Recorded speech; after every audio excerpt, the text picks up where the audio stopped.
an art and literary professor who was in Paris with his class when he suddenly had a stomach rupture, an ulcer rupture, peritonitis, shock, sudden death, clinical death, resuscitation, hell experience. I was a 38-year-old college professor, and I taught art, and I had taken a group of students and my wife, and we had gone around Europe, and we had just done a 3-week tour, and this was the next to the last day. And we were in Paris, and at 11 o'clock in the morning I had a perforation of my stomach. When this happened, the pain was the most acute pain I'd ever experienced in my life, and it just dropped me right down to the ground. And so I'm twisting and kicking and moaning and screaming and yelling around on the floor, and my wife called the desk, and they called an emergency service. A doctor came, and he called an ambulance because he knew what was wrong, and they took me about 8 miles across town to the public hospital, to the General Hospital of Paris, where I was taken into emergency, examined by 2 more doctors who knew exactly what was wrong with me, and then they took me away to the surgery hospital, which was a couple blocks away.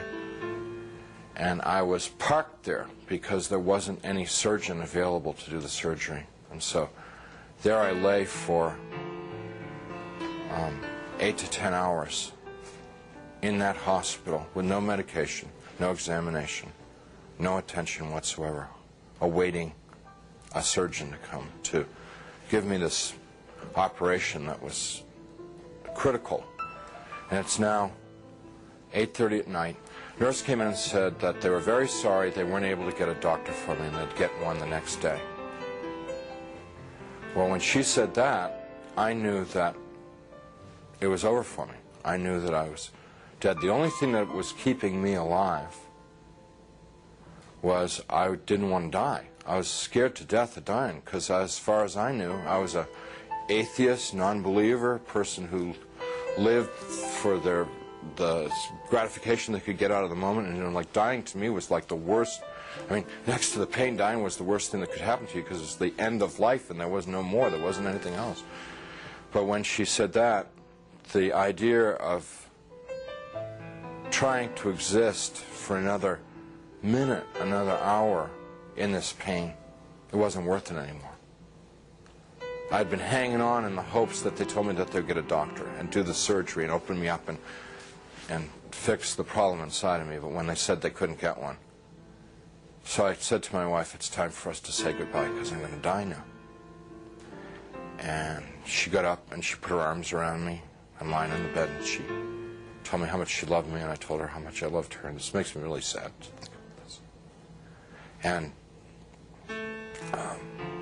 we made our goodbyes, you know, said those things that you'd say to the, who'd been married 20 years, say all those kinds of things.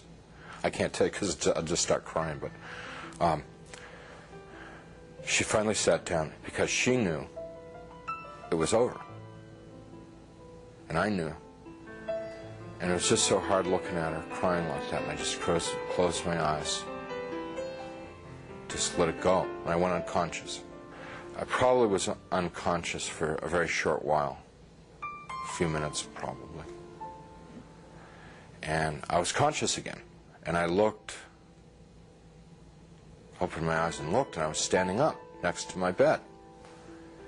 And I knew exactly where I was and what the situation was. I mean, there was no confusion in my mind. I felt more alive, more real than I've ever felt in my life. You know, people ask me, you know, were you a ghost? I was just the opposite.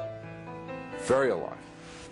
As I'm looking around the room, I see that there's, underneath the sheet on the bed, there's something under the sheet, a body.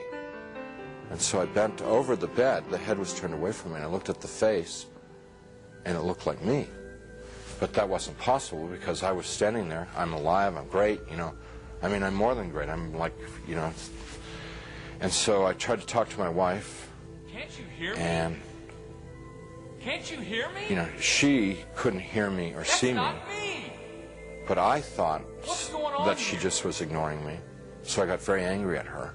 for ignoring me, for not paying attention to me. And I'm screaming and yelling at her, what's going on here? Why is this body in the bed that looks like me, and how to get there and stuff like that.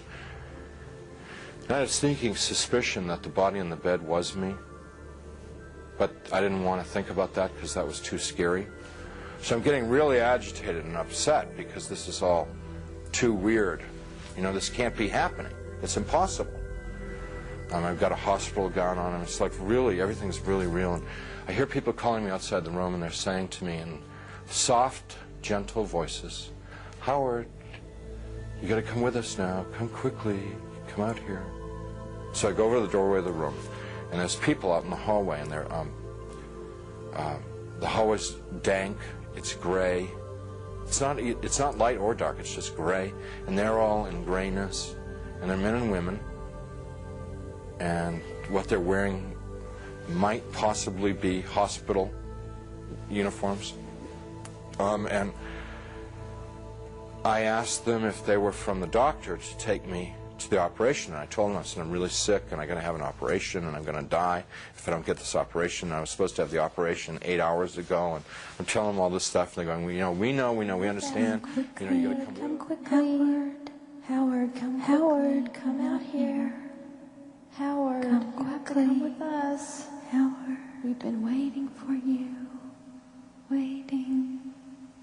I left the room, which was real, clear, bright, and went into the hallway, which was dank and hazy, and followed these people. We had a very long journey. There's no time, and whenever I make a reference to time, it's just an illusion because there was no time in this place. But this journey, if I were to recreate it, I'd have to walk like from Nashville to Louisville or something to recreate the walk with these people. And as we walked, they stayed around me and kept moving me on, and it kept getting darker and darker. They were becoming more and more openly hostile to me. First they were sort of syrupy sweet to get me to go with them, and then when I was going along with them, it was like, hurry up, keep moving, you know, shut up, stop asking questions. You know, they started getting more ugly. And so we get into complete darkness, and I'm absolutely terrified. These people are very hostile. I don't know where I am. I said, I'm not going to go with you any further. They said, you're almost there. And we started to fight. I was trying to get away from them. They were pushing and pulling at me. And there are now a lot of them. What originally had been like a handful now was, since it was darkness, maybe hundreds or thousands. I have no idea. And they're playing with me. You know, clearly they could have just destroyed me if they wanted to. They didn't want to destroy me. What they wanted to do was they wanted to inflict pain on me, because they derived, pleasure isn't the right word, but they derived satisfaction out of the pain that I experienced. So what they were doing in the beginning part was, it's real hard for me to talk about, and I'm not going to tell you much about it, just a little bit, because it gets, it just gets too ugly. But initially they were like tearing and biting,